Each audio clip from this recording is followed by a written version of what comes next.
Chapitre 1. L'étincelle. Tout commença un soir de printemps. La lune était de la partie et elle était pleine. José se promenait mélancoliquement comme souvent ces derniers temps depuis que Frénégonde l'eut plaqué. Il habitait un petit patelin paisible en Normandie, mais qui peut très vite devenir un enfer pour qui veut se remonter le moral. Pour dire, il n'y avait même pas la présence d'un PMU. Dans ses pensées, il eut soudain une illumination. Trouver le plus beau prout du monde, la plus belle sonorité. Devenir célèbre et faire un fuck à Frénégonde, son ex-petite copine. Sous cette nuit enchanteresse, il rentra chez lui la tête pleine de rêves. Le lendemain matin, la même motivation l'habitait. Ni une ni deux, il prépara son sac à dos. Il ne prit que l'essentiel. Quelques habits, dont sa plus belle chemise imprimée champignon, une pâte à prout, et bien sûr une caméra enregistreuse, qu'il pouvait accrocher sur son torse. Chapitre 2. Grégouze. Sur le tarmac de l'aéroport Paris-Charles de Gaulle. Quelques instants auparavant, José avait choisi la destination Nijni-Novgorod. C'était l'une des plus grandes villes de Russie, à 400 km au nord-est de Moscou.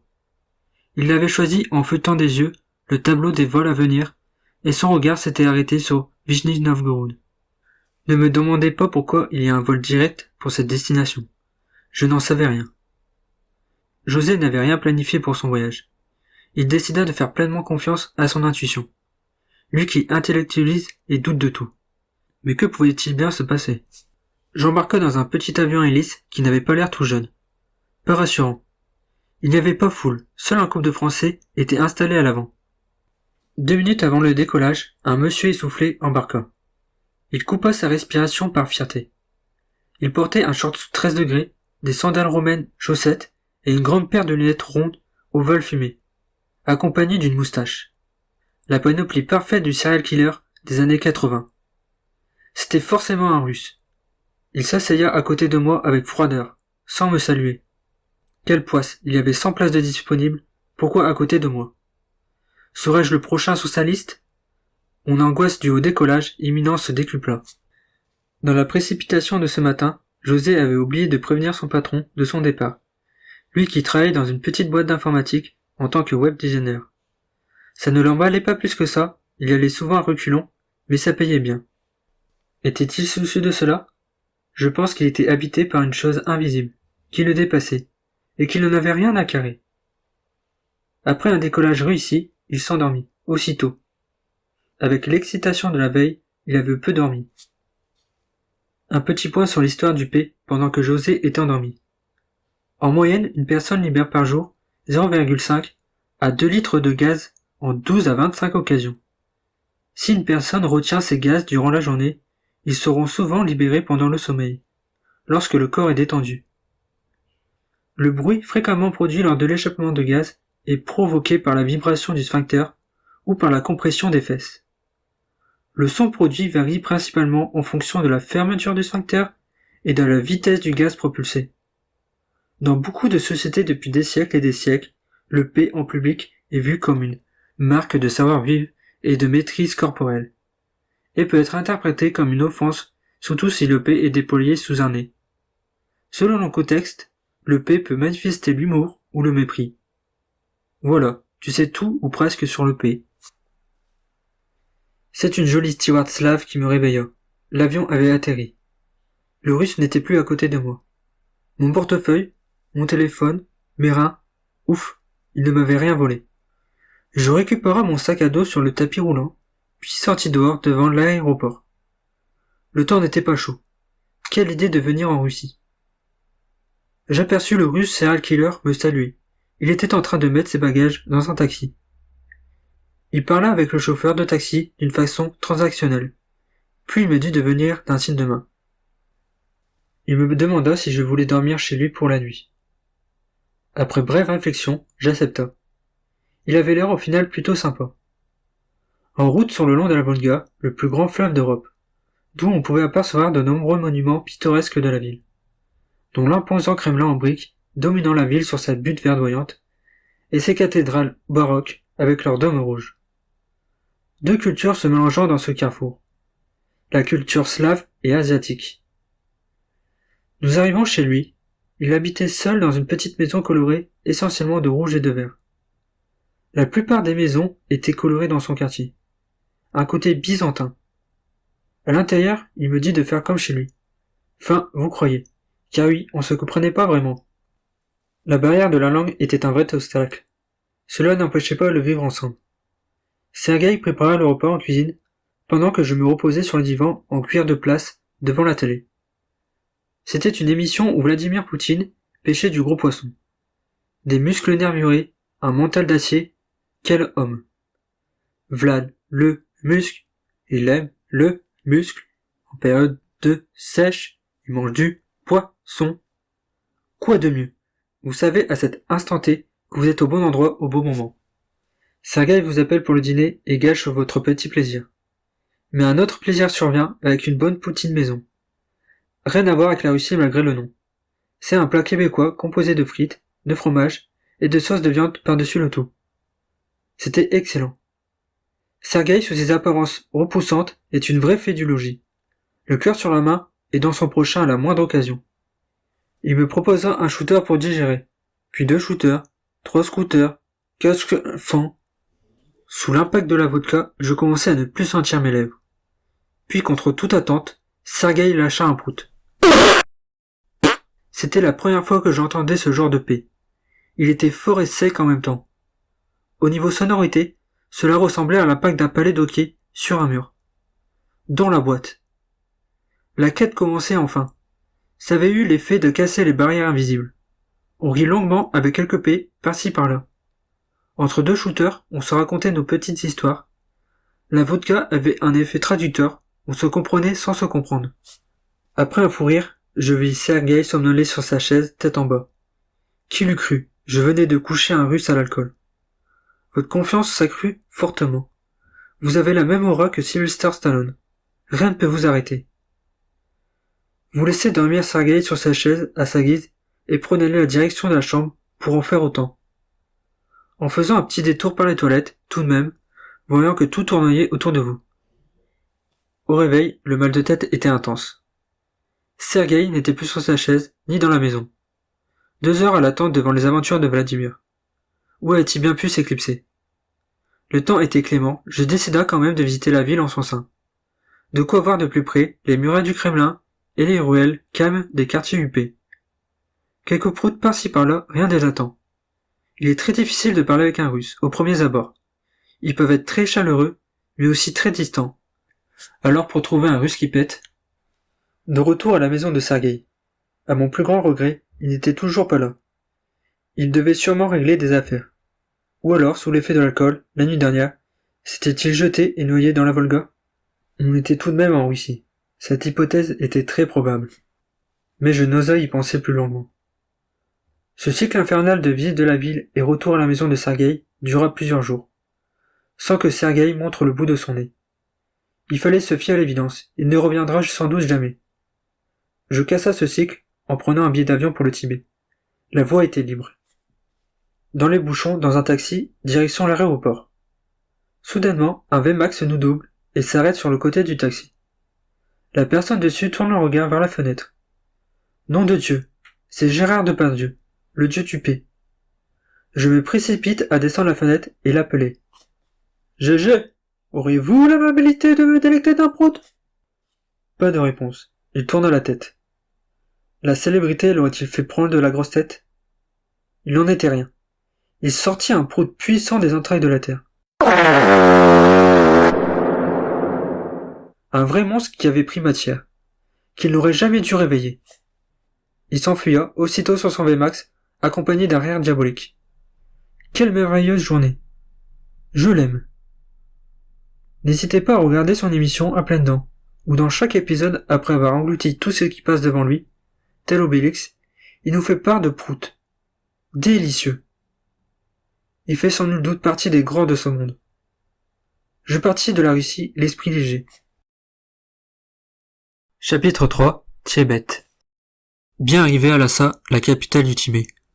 Je me rends vite compte que le Tibet est fortement sous occupation chinoise, avec beaucoup de militaires de l'Empire, désolé, de la dictature, qui contrôlent les habitants. D'ailleurs le Dalai Lama, vit depuis 60 ans en exil en Inde. Mais qu'on ne se cache pas, le Dalai Lama et le pape, c'est le même combat. Tous les deux sous la coupelle de l'oligarchie mondiale. Malgré ce panorama un peu gâché, les Tibétains ont toujours le sourire, et c'est plutôt sympa. Bref, je décida de visiter le célèbre palais du Potala, non loin de leur aéroport, niché dans les montagnes de l'Himalaya. Le palais était immense, haut de 13 étages. Incroyable vu l'altitude de 3500 mètres. Je gravis les longues marches pour y entrer. Au-delà d'un couloir, je rencontrai un jeune moine. Après quelques discussions intéressantes au sujet du temple, je lui fis part de mon voyage. Il me regarda quelques secondes dans les yeux et me dit que je ne trouverais rien ici, que c'était un lieu trop touristique. Par la fenêtre, il me montra au loin une montagne avec un petit temple au sommet. « Faut que tu ailles là-bas. Rencontre le moine Lalou de la part de Chimay. » Tout en me faisant un clin d'œil. « Tu penses que je pourrais y faire mes affaires ? Il y a peu à faire, mais beaucoup à apprendre. » Tout en me faisant un clin d'œil. Sur ces sages paroles, je salua poing serré et sortis du temple. Je pris un taxi pour le temple. Son accès se faisait en plusieurs étapes. Tout d'abord, gravir la montagne, sur une route escarpée et sinueuse, en voiture. Puis à pied. Ensuite, escalader un flanc de montagne, et finir par du ski de fond. Des heures plus tard, non sans mal, j'arrivai enfin au temple. Le temple était beaucoup plus petit que le précédent, de la taille d'un grand chalet. Il était aussi plus rustique et sûrement plus ancien, de couleur blanche avec quelques parures dorées. Je frappai à la porte, une grande porte en bois. Aussitôt, un moine m'ouvrit. Je lui racontai que je venais de la part du moine Chimay pour rencontrer le moine Lalou. Il exclama un « oh » d'étonnement joyeux, et me prit par la main pour le suivre. On entra dans une pièce qui était vraisemblablement le grenier, le lieu où il stockait la nourriture. D'une étagère, il prit une bière Chimay pour me la donner, tout en rigolant. « Que d'eau, quel filou !» Il me dit que pour voir le moine Lalou, je devais boire la Chimay cul sec.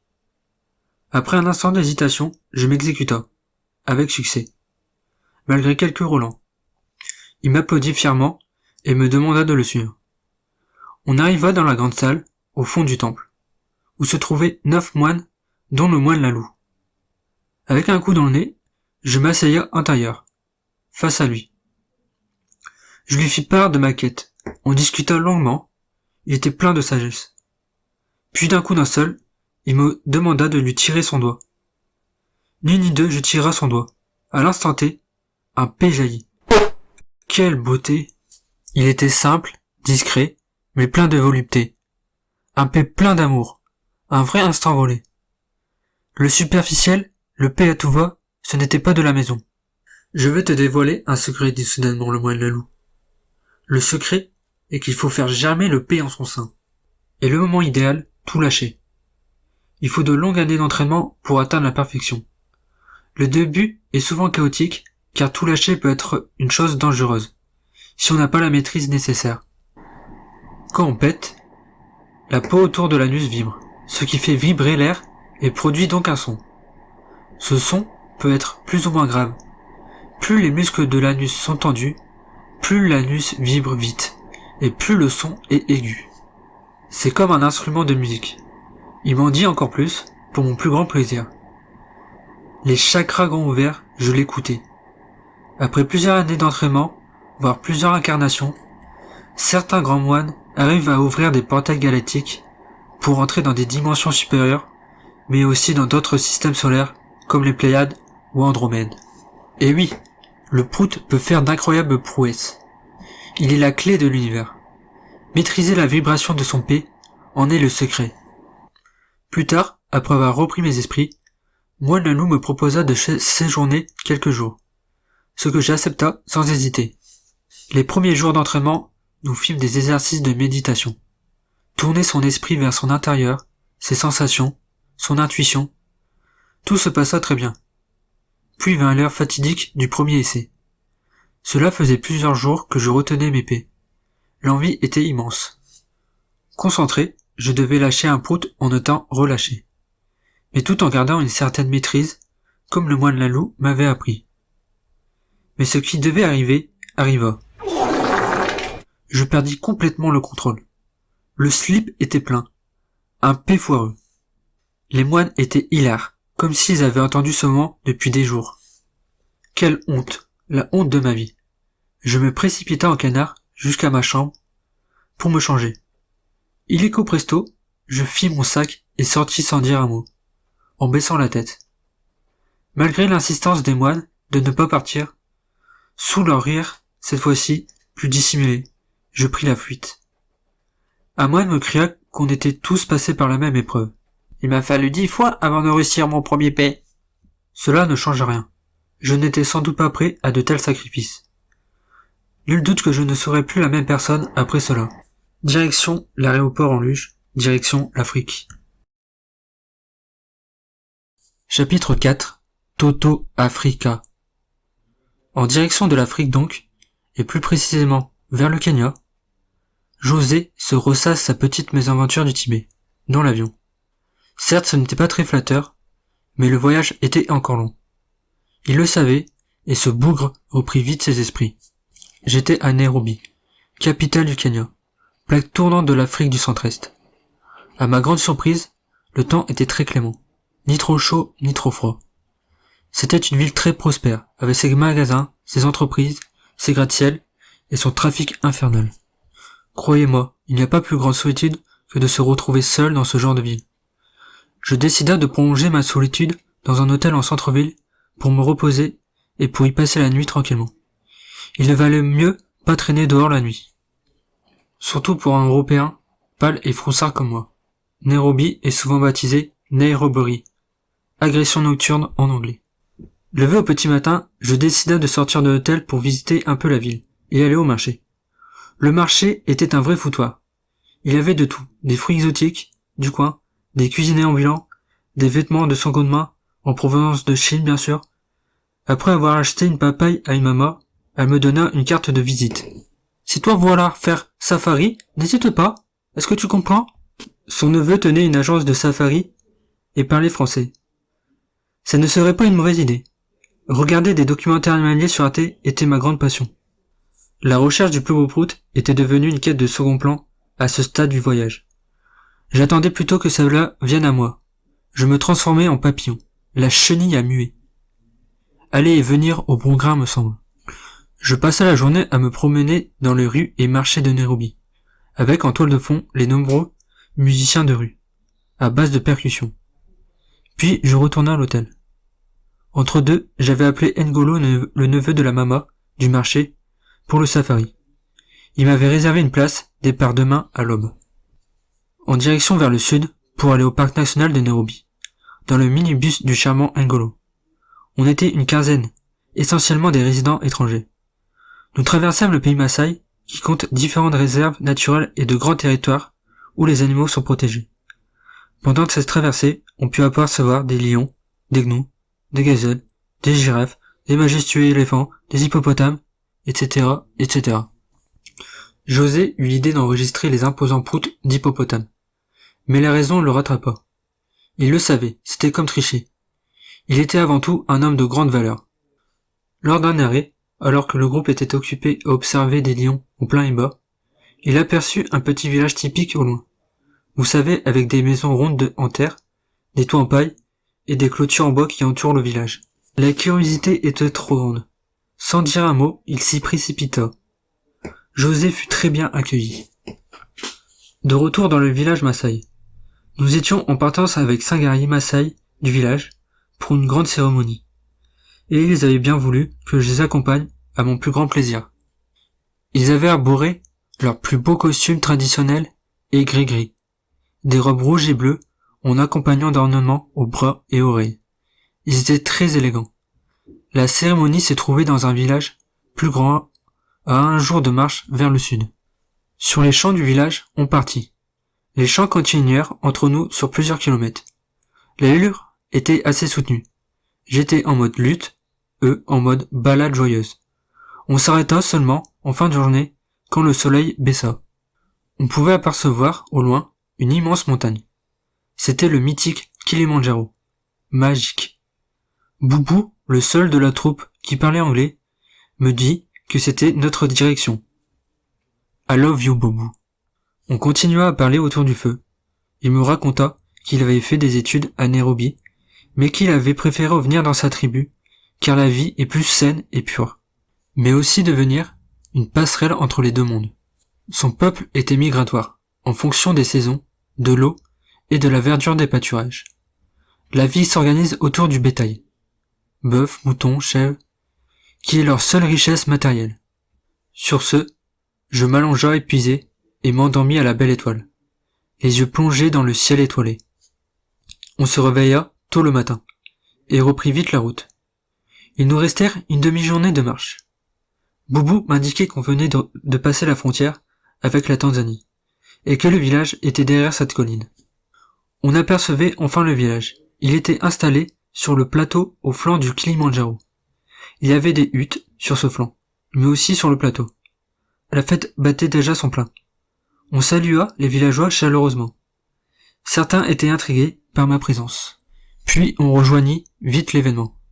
La tradition chez les Maasai voulait que les guerriers se tiennent en rond, en dansant, et que chacun son tour, les guerriers devaient sauter le plus haut possible en conservant les pieds joints. C'était en même temps une compétition pour l'honneur de son village et faire bonne impression auprès des femmes. Boubou m'invita à les rejoindre. Il me dit un secret Maasai, vieux comme le monde. Lorsque tu atteins le point culminant du saut, tu dois sortir un prout silencieux, qui aura pour conséquence un effet propulsion et ainsi sauter plus haut. Je le croyais, vu la fulgurance de leur saut. C'était à mon tour. Hésitant après ma déconvenue au Tibet, je pris mon courage à deux mains. Je m'élança et sauta comme me l'avait indiqué Boubou. C'était un très joli saut propulsé, accompagné de cris de guerrier, qui avait eu son effet sur la jante féminine. Une joie m'envahissa.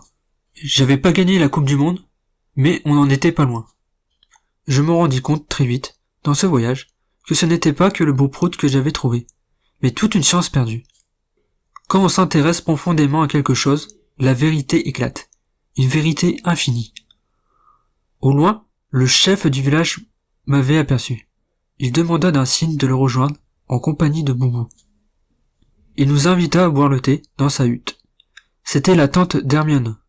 On l'aurait pas dit de l'extérieur, mais c'est un vrai palace à l'intérieur. Haut comme trois pommes, très chaleureux, le chef me montra sur son hôte sa fierté. Une photo de lui en compagnie de Cristiano Ronaldo, dit CR7. Mais oui, voilà le secret de CR7 et de ses sauts de 5 mètres pour catapulter le ballon de foot au fond des filets. Il pétait pendant les matchs pour sauter plus haut que la mêlée et mettre des têtes venues d'ailleurs. D'où aussi la Rolex au poignet du chef. Il me présenta aussi à sa fille, qui était dans sa hutte. Une connexion visuelle fut immédiate. José n'était pas le plus grand des tombeurs, mais il possédait son petit charme. Pas le temps de pachicoter. On retourna aux festivités. Avant toutefois de prendre une photo avec le chef. Et voilà, je faisais partie de sa collection. La journée de danse et de chant passa. La nuit tomba. Un champ étoilé éclaira le ciel. Toujours plus beau, sans pollution, en pleine nature. Assise seule autour du feu, la fille du chef s'approcha délicatement, pour s'asseoir à côté de moi. Elle me félicita pour le saut de tout à l'heure, et me prit soudainement la main pour l'accompagner dans sa hutte. Elle reçut son berlingot de lait, comme il se doit. Je me réveilla auprès de Kenny, apparemment dans mes souvenirs. Dans quel drap je m'étais encore fourré. La coutume était différente chez les Maasai. Sans doute, j'étais marié de Kenny, et je devais rester jusqu'à la fin de mes jours dans le village. Personne, même ma bien-aimée, ne pouvait me détourner de ma quête. Même si une évolution aurait été possible en tant que chef, je paniqua et quitta le village précipitamment, sans faire de bruit. Heureusement, les festivités s'étaient éternisées tard dans la nuit. Tout le monde était couché, dans les huttes, sauf un cadavre au milieu du village, qui avait dû faire trop fort. Je rejoignis le sentier routier et me mis en marche. Une nouvelle fuite pour José, un mauvais cycle. Le petit sentier rejoignait une route plus importante. Les chances de me faire prendre en sope étaient meilleures. On était en plein milieu de la savane, mais à côté du Kilimandjaro, avec son flux de touristes. Une heure plus tard, un combi T3 Volkswagen Synchro s'approcha. Le pouce levé, il s'arrêta. C'était un couple allemand, style hippie. Pas eu le temps de parler, ils me disent de monter. Désespéré, je n'hésita pas. Où vas-tu? Je sais pas. Ha ha! Nous allons à la ville de Mombasa, en Tanzanie. Let's go! Répondis-je, sans savoir ce que je pourrais bien faire là-bas. Ulrich et Anna, le couple allemand, étaient des musiciens et parcouraient le monde à bord de leur combi, pour donner des concerts. Soudain, un 4x4 venu de nulle part tenta de nous barrer la route. Ulrich l'évita. Anna me demanda de bien m'accrocher. S'ensuivit une course-poursuite effrénée, dans la savane à coups de AK-47. J'étais complètement terrorisé entre Ulrich et Anna. Eux étaient en pleine transe. Ils ricanaient à haute voix en prenant un plaisir fou. On finit par les semer. Ils reprirent leur calme comme si rien ne s'était passé. Je resta muet. Plus tard dans la journée, on arriva à Mombasa. Ils devaient embarquer dans un paquebot au port, en partance vers le Venezuela. Ça tombe bien, ma prochaine destination était l'Amérique du Sud. Je leur demanda si c'était possible de les accompagner. La réponse fut positive. Malgré leur côté barjot, ils étaient très ouverts, sympas, et sans eux, je serais sans doute mort. Vu qu'il fallait commander ses billets longtemps à l'avance, je devais me cacher dans le plafond du combi. Sous les conseils d'Ulrich et Anna, on embarqua, sans problème. Chapitre 5. Venezuela. Nous voilà à bord du paquebot, au milieu des conteneurs pour 2 semaines de voyage. Planqués dans le combi plus souvent pour ne pas faire de vagues. Pendant ce long voyage, à travers les océans Indien et Atlantique, puis la mer des Caraïbes, fait de jeux de cartes et de vomi par-dessus bord, on arriva enfin au Venezuela, au port de tous les trafics du pays, Puerto Cabello. Le débarquement se passa tout aussi bien. Pas le temps de niaiser, on prit la route aussitôt. On avait conclu avec Anna et Ulrich d'aller à un festival ensemble. Il se passa dans la forêt amazonienne, la même que la mythique forêt du Brésil, mais côté vénézuélien. Être toujours en mouvement était devenu ma devise. Après une dizaine d'heures à traverser le pays, sur des grands axes routiers, puis vers la fin sur des chemins escarpés, on s'arrêta dans un village pour passer la nuit. Le village était à l'orée de la forêt. Ulrich et Anna étaient déjà venus auparavant. On fut très bien accueillis par Carlos et sa famille. Carlos avait el mustachus más grande del país. La femme de Carlos nous prépara un repas local, des empanadas, des chaussons frits, remplis de viande hachée, d'avocats, de fromage et d'haricots. Un régal. Surtout après avoir mangé du poisson et des conserves pendant 2 semaines. La soirée fut idyllique. Carlos en profita pour nous expliquer le planning de demain. La suite du voyage devait se faire à pied, à travers la forêt. Ciao combi. On parla de ma quête. Carlos en riait et me dit que je n'allais pas être déçu, comme s'il savait ce qui allait se passer. Après cette bonne soirée, on alla se coucher. Au réveil, on prit le temps de bien déjeuner. Puis on entama le trek. 3 heures de marche selon Carlos, la mustachus la plus grande de l'univers. Malgré la forêt luxuriante, un sentier était déjà présent, ce qui facilita notre avancée. Le bruit de la forêt était inquiétant, avec ses nombreux cris et chants d'animaux. Ulrich et Anna, de rien ne les inquiétait, se baladaient comme des biches. Le chemin se faisait plus escarpé depuis quelques minutes. Positionné en dernière position, soudain je trébucha et tomba. Dans une crevasse. Dégringola sur des mètres, en contrebas, et finis ma course dans un trou. S'ensuivit une longue chute avec l'impression de tomber au fin fond de la terre. Un trou noir littéralement. Après une éternité, il commença à toucher des bords lisses. La fin du trou était cambrée, comme un toboggan, ce qui adoucit sa chute. Pas dans la lave à sa plus grande surprise, mais sur une plaque de marbre. Rien de cassé, juste quelques contusions, dues à l'extrême crispation mentale pendant la chute. En se relevant, une cité étincelante jaillit devant lui. Une cité faite d'architecture en cristal, ce qui donna cet aspect étincelant. Le tout entouré de rivières et de fleurs de tout genre. C'était magnifique. L'Eldorado, Agartha, la cité d'or, le paradis, qui sait? De la cité, 2 êtres avança par enchantement vers lui. Un petit et un grand. Des êtres venus d'ailleurs. Ils avaient tous les deux des têtes d'oiseaux, mais des corps humanoïdes, avec un plumage bleu qui les recouvrait de la tête aux pieds. Leur corps était légèrement translucide par intermittence pendant leur déplacement. Leur bienvenue était très amicale. Je pouvais sentir beaucoup de bienveillance en eux. De nature peureuse, toute peur, tout questionnement s'était dissipé. Ils commencèrent par se présenter, par télépathie. Le grand se prénomma Kir et le petit Timor. La communication n'était pas un son phonique à proprement parler, mais c'était tout comme. Sans savoir pourquoi, je savais. Comme lorsqu'on se connecte dans les yeux d'une jolie fille. En 100 fois plus puissant. C'était clair, sans ambiguïté.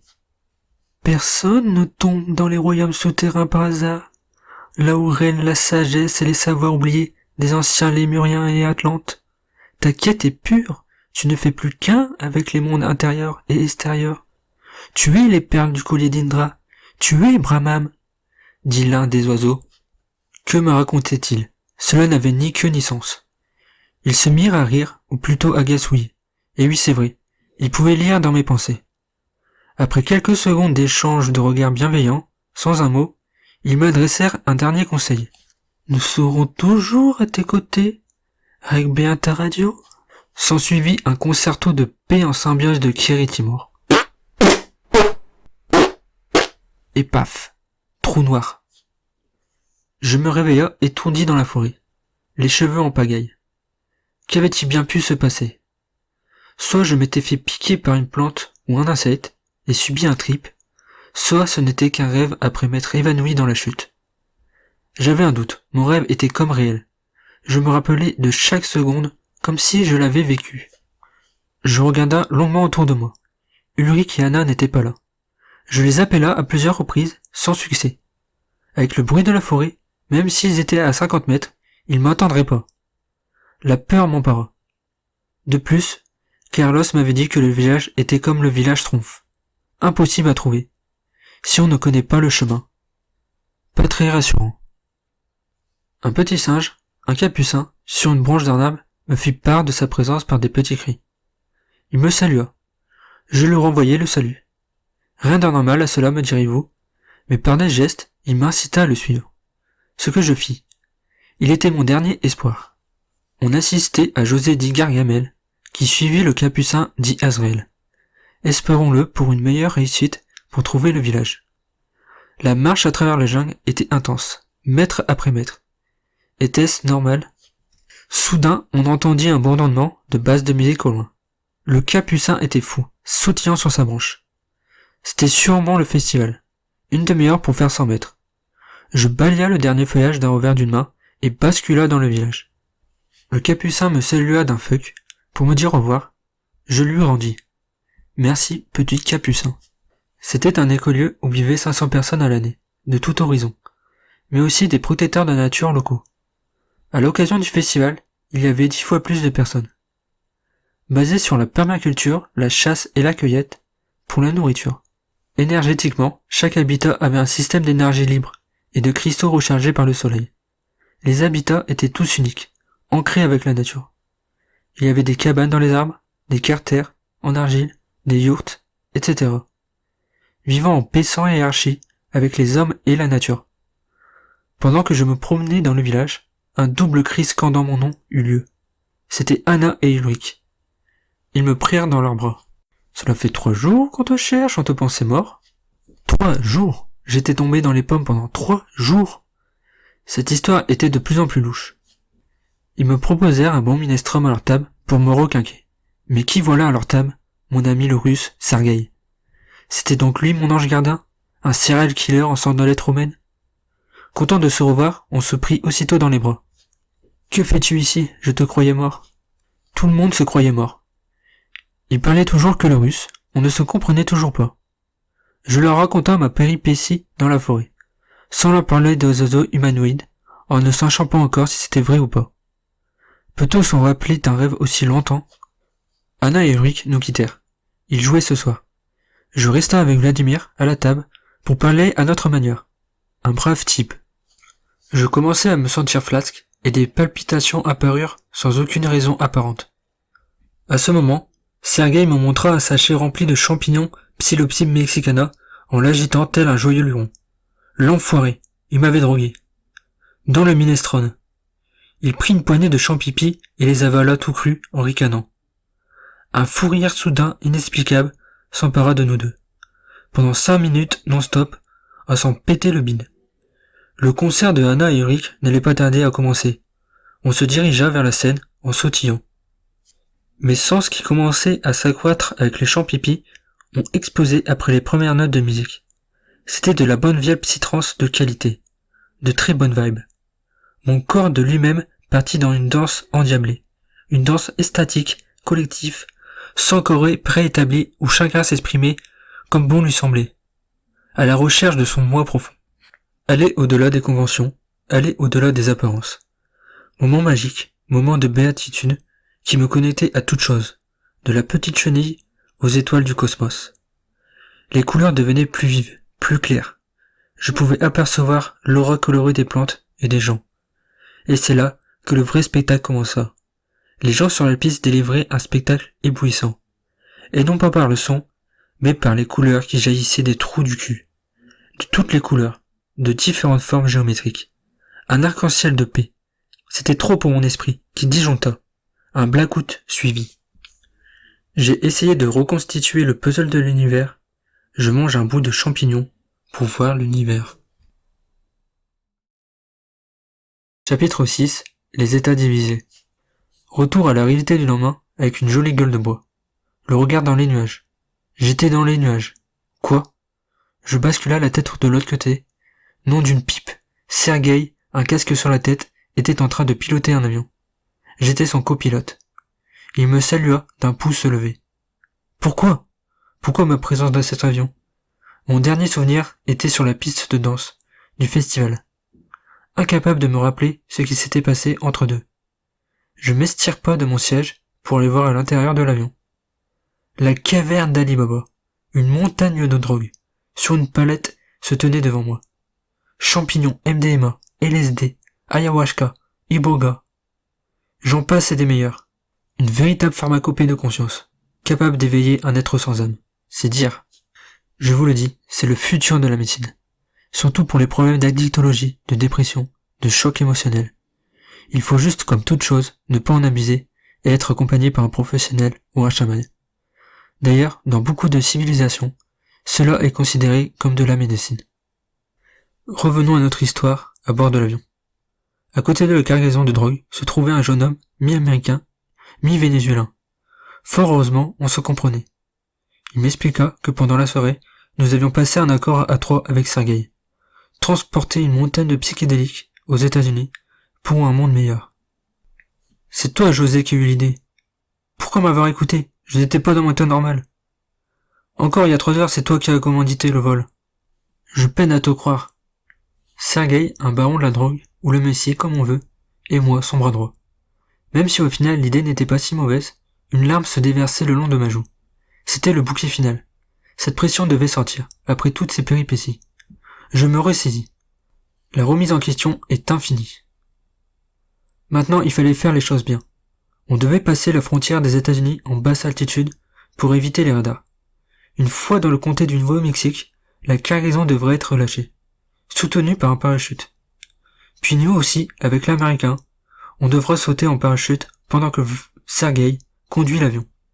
Une fois en bas, en plein désert, notre complice viendra nous chercher, avec la cargaison. Easy. Je profita du voyage pour méditer et prier avec du Hildegard von Bingen, 432 Hz, dans les oreilles. Nous avons passé la frontière sans accroc. Au-dessus du Nouveau-Mexique. Le saut était imminent.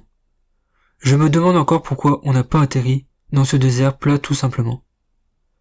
On s'occupa de la cargaison en premier. On ouvrit la porte et la balança par-dessus bord. Le parachute de la cargaison s'enclencha automatiquement.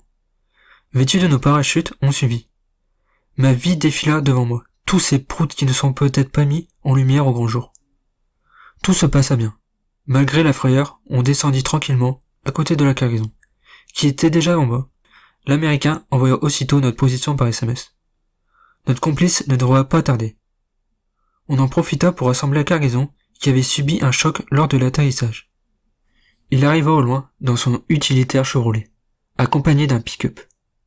Il sortit de son utilitaire avec joie, habillé d'un bob et d'une salopette. Il sauta sur la cargaison tel le Picsou avec son argent. Ça promet. L'autre personne dans le pick-up était un Apache, le chaman de sa tribu. Notre complice avait passé un accord pour pouvoir atterrir dans sa réserve. On lui donna une cagette de psychédéliques naturels et il repartit sans rien dire, en silence, avec un grand sourire. On chargea la cargaison à ras-le-bord dans le camion. La dernière étape fut de l'entreposer dans l'hangar de Bob, notre complice, non loin d'ici. Chose faite, on passa la journée dans le ranch à Bob. C'était un bordel sans nom, une sorte de ranch où tout était possible. Bob n'était pas bien méchant, mais un vrai taré, prêt à tout pour se faire remarquer. On commença par le parc à crocodiles, où on pouvait leur donner à manger. Puis une arène pour se faire valser par les taureaux.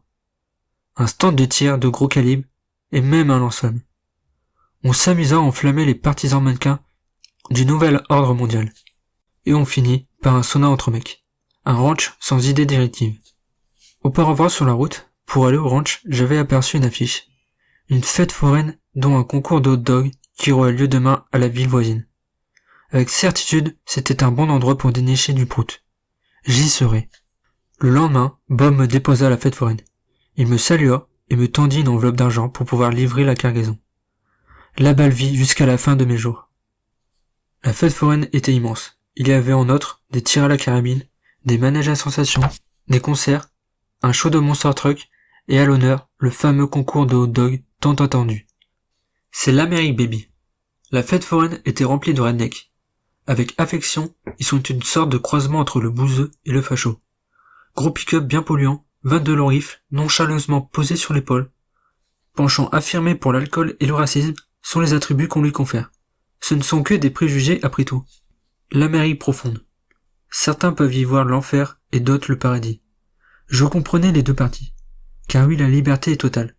Je suis une grosse merde et je vous emmerde. Une devise assumée. Ma démarche dans la fête foraine n'était pas du tout assurée. Je me sentais comme un cheveu dans la soupe. Pas à ma place. La représentation de Monster Truck était en cours, mais je décida de me caler devant un petit concert de country. Les notes de guitare sèche et de banjo me transplanèrent dans la conquête de l'Ouest. Je m'envoyais dévaler les grandes plaines à dos de cheval. Tuer un castor et me mettre sur la tête. Fini de rêver. Le concours de hot-dog, ce pourquoi j'étais là, n'allait pas tarder. Il y avait 8 concurrents sur la scène. Le but était de manger le maximum de hot-dog en 10 minutes. La foule était hystérique. Ces concurrents étaient des superstars dans ce lieu. Les 10 minutes passées, le gagnant fut l'ogre, pas son surnom. Une vraie machine. Il ingurgita 62 hot-dogs en 10 minutes. La foule scandait son nom. En quittant la scène, les concurrents n'étaient pas au mieux. Sueur sur le front, mal de ventre, j'eus l'idée d'aller voir de plus près en m'incrustant dans le vestiaire. Je piqua la casquette de baseball d'un gamin et me faufila à travers la maigre sécurité. À l'intérieur du vestiaire, le mal-être des concurrents était palpable. Sauf l'ogre, qui jouait à la Game Boy. Les autres en souffrance affalés sur les bancs, buvaient du soda pour essayer de faire passer le hot-dog. Par ce mélange, les premiers P furent leur apparition. Ce qui a le don de les soulager. Puis un enchaînement de P longs et gras suivirent. Cela ressemblait au P d'hippopotame que j'avais connu en Afrique.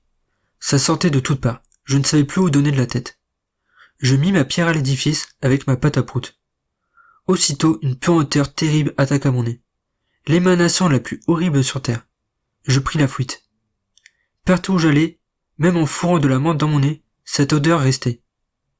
Cette mauvaise expérience passa au bout de 20 minutes. Malgré cela, j'avais obtenu ce que je voulais. Je pris un instant pour observer le moment présent.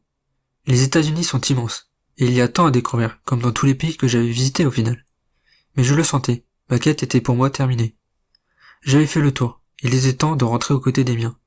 Avec un sentiment de nostalgie certes, mais surtout d'accomplissement. Chapitre 7. La fin des haricots. De retour dans son village natal. Il s'en rendait compte maintenant, son petit village fait de maisons à colombage, de rivières, de jardins fleuris, était un endroit pittoresque. Une atmosphère simple et joyeuse, où tout le monde se connaît et se sourit.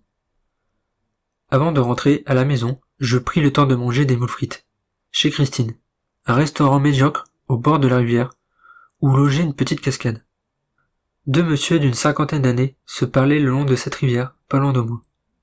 Des jets gaulois coulaient en eux, de par leur posture, leurs habits, leurs moustaches et chevelures, comme si les siècles durant n'avaient pas eu d'emprise sur eux.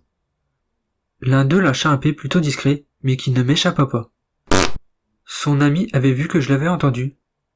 Il en fit part à son ami, et ils se mirent à rire, gênés comme deux enfants. Cela me remplit de joie. Leur amitié était fabuleuse, simple et profonde. Le cœur léger, je rejoignis la maison pour préparer la fête de retour qui avait lieu le soir même. Heureux de tous se retrouver, on se délecta des mets du coin. On se raconta nos dernières anecdotes. Puis la fête prit une autre tournure, avec les chansons et les danses. En fin de soirée, alors qu'il ne restait plus grand monde, et que le silence avait pris lieu, le frère de José voulait amuser la galerie, une galerie émochée. Il se cambra, le dos sur le sol, les fesses en l'air et les genoux sur le torse. Il entama une mitraillette de paix. D'épée à souhait, inodore qui plus est. Son secret était d'aspirer l'air par son anus pour le transformer en paix. Un spectacle grandiose. Tout le monde riait de bon cœur. Faire le tour du monde alors que le plus beau prout se trouvait là, dans sa maison, depuis tout ce temps. Flûte. Sa quête était bel et bien terminée. Il rejoignit son jardin pour y découvrir d'autres mystères. Pour finir, surtout, ne retenez pas vos paix. Vous en mourrez, et c'est bien de s'exprimer. Pour l'amour de Dieu, pour l'amour du paix.